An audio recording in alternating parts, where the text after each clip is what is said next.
So the last couple of weeks have been filled with rumors about the next generation Nintendo console. In our last video, we covered the rumors on the leaked RAM and storage details of the console and talked about the implication of those leaked specs in regards to games.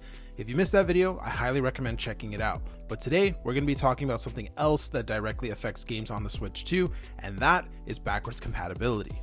For as long as the Switch 2 has been rumored and talked about online, people have been speculating on whether or not Nintendo would bring the Switch library to its next console. Nintendo used to always do this. The Wii could play GameCube games natively, the Wii U could do the same with the Wii, the Game Boy Advance with the Game Boy Color, the 3DS with the original DS games, etc.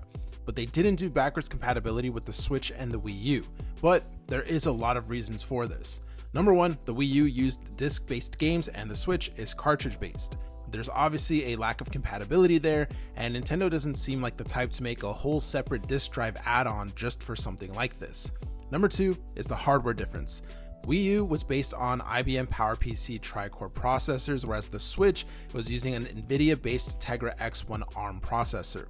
Basically, the Wii U was using custom PC-like components, and the Switch is using mobile hardware found in things like Android tablets. There's just fundamentally a lot of differences, and it explains why Nintendo didn't implement any type of backwards compatibility. But will Nintendo do the same thing when they move on to the next gen console? Well, according to most of the current speculation, no, they will not be repeating this. And it makes sense too, because Nintendo is using the same partner, in this case Nvidia, for their next gen console processor.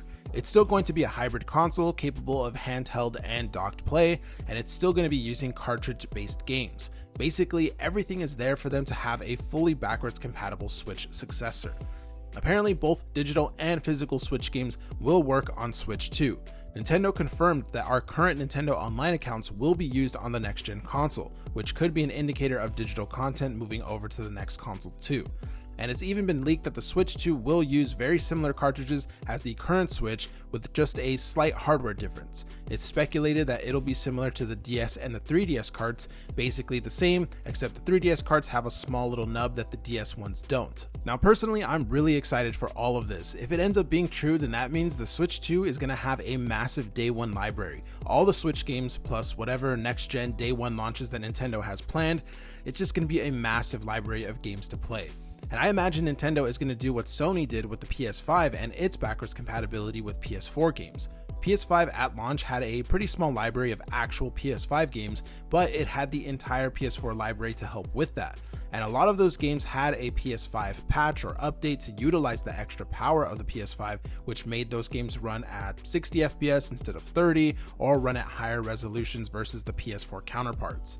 I think Switch 2 is going to be the same situation. I think normal Switch games may get patched to utilize the new hardware and allow for either better graphics or better FPS or even both.